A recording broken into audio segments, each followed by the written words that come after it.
Hey everybody, Lady Cheryl here.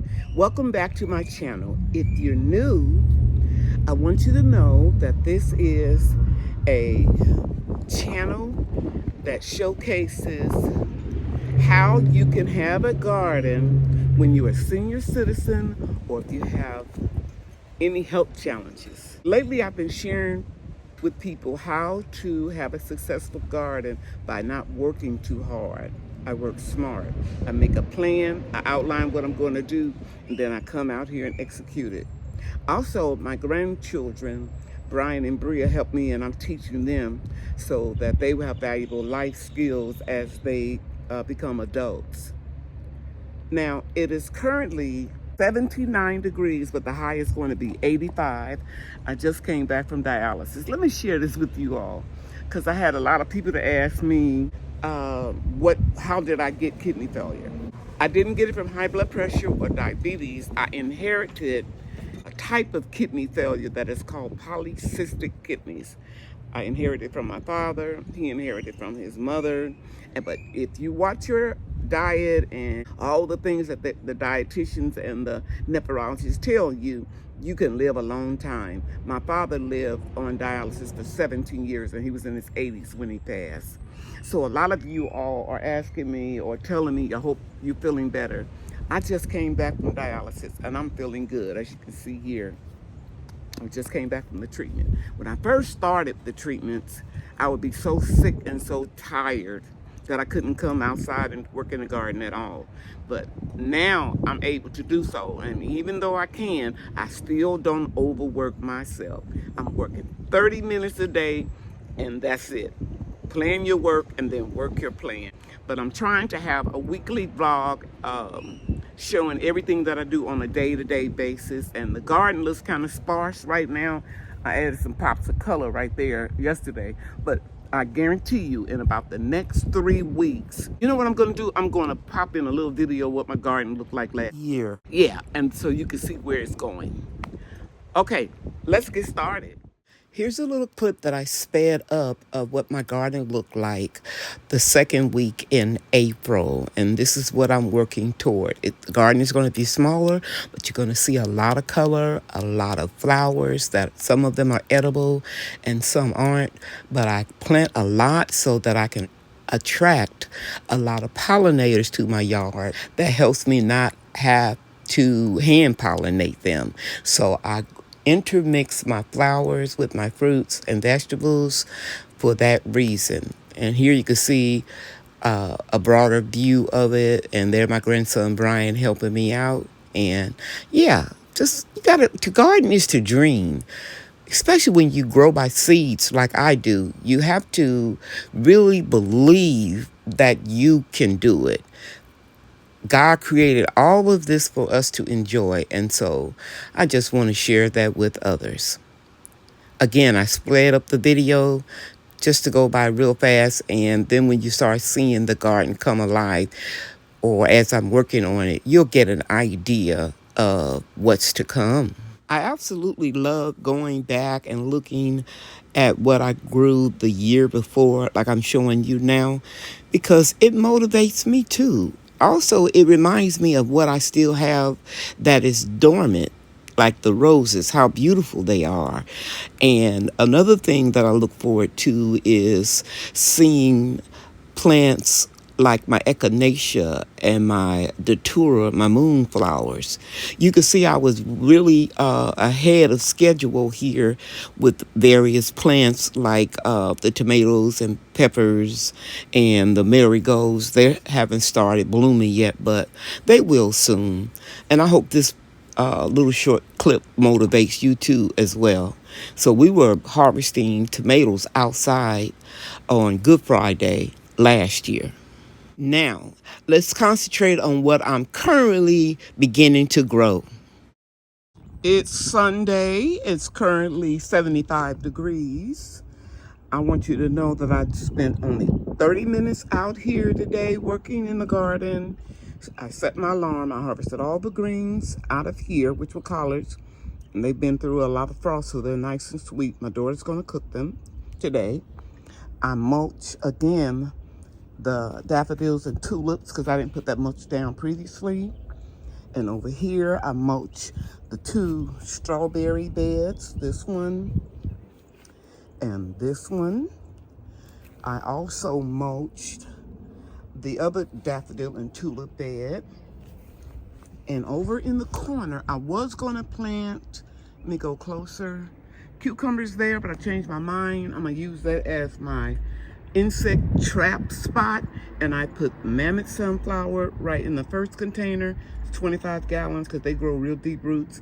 And then I put the August Beauty. These are Bria's sunflowers. I have more germinated inside and I will fill up the whole container. And over here, I planted bok choy. These were the first seeds that I hardened off outside with a shade cloth. I have a lot more and I'll be planting more every day. But I want to get this done because you see all these weeds and grass that have grown up in here, all in my mulch area. I had my mulch brought back from my car by Brian the other day, but I'm going to use my grass and weed killer tomorrow if it's not too windy, because Brian and Bria will be off from school. They got a free day and they're going to help me, and we're going to put more soil potting mix into this garden bed. And yeah, that's all I did today. A little every day, guys. Don't work more than 30 minutes. It's early in the morning. It's Monday. It's about 6:30. The temperature is 63. The high would be, I think, 78. Anyway, I want to show you something that I do with the ones that I put the shade cloth on all day. But when I can think about it, I get up early in the morning and I remove the shade cloth, let them get some of that natural wind because it toughens them up. And then after the sun comes up, I will come back and put the shade cloth back on them. And you can see there's less here than it was a couple of days ago because I'm acclimating them by this way, and then I transplant them a little every day into the garden. And by the way, if I didn't tell you already, I have a lot more still upstairs up under my grow lights. I'm going to plant more of these mammoth sunflowers in this corner over here, and I'm cleaning out the green stalks where the onions and stuff froze back during that 10-degree temperature. As you can see, I did this one already. But we still got a lot of good stuff growing in here, guys. Dwarf kale and spinach and some dianthus flowers. I'm gonna prune all this up real good and I'll be back to show you. With my assignment, I put a couple of mammoth sunflowers right here and a few of them over here. I pruned this up really well. Got a little bit more to do, but I want to get these seeds. And the reason why I put a shade cloth up here, guys, is because these small mammoth sunflowers had not been completely under the shade for 2 days. So just give it a little shade. It'll be okay though. We got a lot done. Brian came out and lined up all my pots the way I want them, especially over there. You can see got some neat rows. He even opened the mulch and put it in piles so I can just spread it. I've got a couple more I got to do over there. I hung up some of the baskets on these little hanging planters. Still got a lot of more work to do. Bria did a lot of work for me as well. She picked up the debris and stuff like that. I put 2 posts right here in front of the strawberry bed. The last one I did is because Brian tipped it over, so I knew it needed some reinforcements, and I'll probably put a bungee cord there. We're coming along real nicely, and we're going to start seeing some beautiful blooms in here very soon. It is Tuesday, March the 3rd, and you guys know that I have been acclimating these seedlings to the outside. I shared with you all how I put a shade cloth over them and let them get partial sun. And because we're expecting a lot of rain tomorrow, I'm going to go ahead and get the rest of these. I'm removing the shade cloth. I'm going to get these in the ground so that they can get watered in very well. Okay, so let's take out this. Take out these.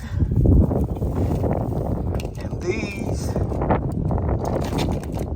I'm gonna get these tomato plants in the garden beds, and I'm gonna show you how deeply I'm going to transplant them. I am planting in my raised garden bed the orange peach tomato. And you can see I have the hole real deep because I want that soil to come about right here. Because this and all tomatoes have the ability, see that little peach fuzz right there? That can grow into roots and you'll get a more productive tomato. So I've got my hole real deep, and then I'm going to add some Job's organic vegetable and tomato granular food because it will prevent this tomato plant from getting blossom end rot. So I'm going to put about a half a cup into that hole, stir it up, and then cover it up. I'll be right back. Let me stop right here and let you guys know that I removed the bottom leaves. You don't want anything touching the soil. And it looks like this one is keep trying to touch the soil. So I'm just going to pinch it off to give you an idea. Don't worry about those little leaves that you're losing. You're going to have a more vigorous growing tomato. Now, I don't have to label these because right now I know I only brought 2 types of tomatoes out here because I'm downsizing. I'm not growing as much. This leaf, if you can look at it, it has a potato type leaf. See the difference? As opposed to this one. So these are the orange peach, and this one is the basket tomato. Okay, and here's another one of the basket tomatoes. It grows kind of like a potato, but it's going to get huge. And I'll pop a picture in the video and show you what it's going to look like. And these are my favorites. I've grown them before, but these are not ones that you grow to get a lot of tomatoes. So since I'm downsizing, I can't grow for everybody in the family anymore. I'll soon be 72. Let me share with you a little tip. I have more tomato plants upstairs to bring out. I don't bring them all out at one time. Anything can happen. So I have spares, backups. But I want you to see how I got these all planted. And the rule is I can put 2 in a square foot. In a square foot space, because this is 4 feet wide. So that'll give me 2 feet for each one. So I can pull that onion up and put another tomato plant there, and so on and so on and so on. But I have my domes on them. I have them watered in. I still keep my hoops up. If we suddenly get a freeze, I can drape this over real easily with a frost cloth and 6 mil plastic, greenhouse plastic, and that will raise the temperature about 20 degrees. Also, please remember in the last video I showed you how we put potting mix, new potting mix, and we put worm castings, and so that's all the fertilization that I'm going to need, except for my comfrey tea that I make and any other homemade tea. Okay, so I'm finished with this project for today. And I'm gonna now go and plant some kale. Today's assignment, I planted the kale. This one is a little limp. If it doesn't bounce back, I'm no worries. I have more upstairs. And I wanna share this with you. At the end of the fall season, going into winter, I mulched a lot of leaves and straw on top of my containers. So this enriches your soil as the leaves break down.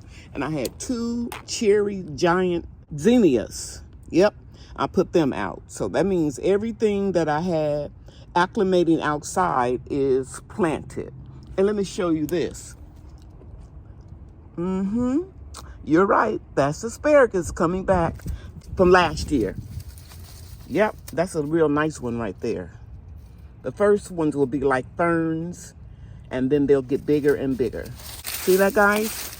Leaves and straw. And if I pull this back, you'll see I got more asparagus coming up. Yep, right there. And there's one right there. So I'm going to take a little time and clean these leaves and straw off of here so that asparagus can get some good rain. I'm going to come back in a few days and I'm going to show you how that asparagus is going to pop up now that I've released the leaves and the straw from them. These are the potatoes that I found growing in my pantry when I came back from vacation. And you can see they're starting to bud out. I don't see anything on this one, but I certainly see buds. So right there, sprouting over here. We're going to have some free potatoes very soon. Well, I'm not going to be able to work outside in the garden today because it was raining yesterday, which was Wednesday, and today, which is Thursday. So I'm going to conclude this video. But I mentioned that I was going to tell you why I'm not growing as much as I normally do. One reason is because of my health, and which I'm doing better. And the other reason is because some people can take your kindness or sweetness as a weakness. I'm gonna tell you a little story. A few years ago, I kept calling my youngest son, begging him to come over to get some tomatoes, some greens, sweet potatoes, because I had canned everything that I wanted to can. I had given some to my oldest son, given some to my daughter, given some to my senior citizens friend, and I was saving him some. But he was too busy. He's a barbershop owner. But the barbershop is less than 3 miles from where I live. He should have made time to come and get them, right? I know you know I'm right. So I was having a plumbing issue, and I got a referral from him, a guy that did some work on his barbershop. And he came over, and he had done some work for me previously. I almost said his name, and I don't want to do that. And he asked me how my garden was doing. And not in a way where he was trying to get anything from it. He just wanted to know, because he appreciated in the past how I given him, fruits and vegetables. And I said, it's doing wonderful. So much so that I've got all of this in this box for, I'm going to say my son's name. And he won't pick it up. Would you like it? He said, yes, ma'am. So I gave him everything that I told you that I was saving for my son. Guess what my plumber friend did? He went to the barbershop and showed everybody in the barbershop what I had given to him. And my son called me when he got a break in between clients and said, what do you mean giving away my produce? I said, you didn't want it. Somebody else wanted it. So he came and got it, and I gave it to him. And because when I had given the young man some stuff before, he sent me pictures of his wife cooking it. And that just made my heart melt. Because let me tell you about me. I don't give people my worst. For example, if I see a tomato with a blemish on it, I'll cut it off and I'll chop it up and use it. But I give people my best because I know you reap what you sow and good stuff will come back to me. So that's why I'm not growing any ginger, turmeric, because I have enough already dehydrated.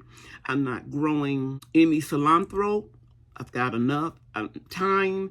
Anything that I'm not growing is because I don't need it. And I want to tell you that I will grow some basil because it kind of thwarts off insects. And some gardeners believe that it makes your tomatoes sweeter. So I'm going to grow that. Even though I don't need it, I'm growing that, and I'll give it away to those that will pick it up. And one more thing I want to share with you is this. You're giving too much away when you call somebody and ask them to come get some greens. I'm not calling any names. And they tell you, well, can you wash them and cook them for me? And I'm on dialysis, and there's nothing wrong with you, and you want me to do that? No, ma'am. No, sir. Those days are over. This year, my garden theme is to grow what we're going to use in this household. And for those of you that don't know, I live with my daughter, my son-in-law, and my grandangels, Brian and Bria. So what we can't use or what we can't preserve, I'm not growing. Okay? Just want to share that with you. Okay, guys. This video is coming to a conclusion. I truly hope that you enjoyed it. If you have any questions, leave them in the comment. I answer all questions unless it's something crazy. I'll just ignore those. But yeah, so I want to thank you all for watching. If you found something interesting, please subscribe. And I've been doing this, like I said, for a long time. And this is my purpose during my retirement years, is to help people. And that's what I love to do. And from time to time, I may share some of my arts and crafts, like my crocheting or my jewelry making with you all. And I'm still making body butters and lotions and hair ointments, but I don't sell them anymore like I used to because of my health. But I'm getting better and better every day. Well, goodbye, everybody. You know that I love you, and God loves you too. Bye now.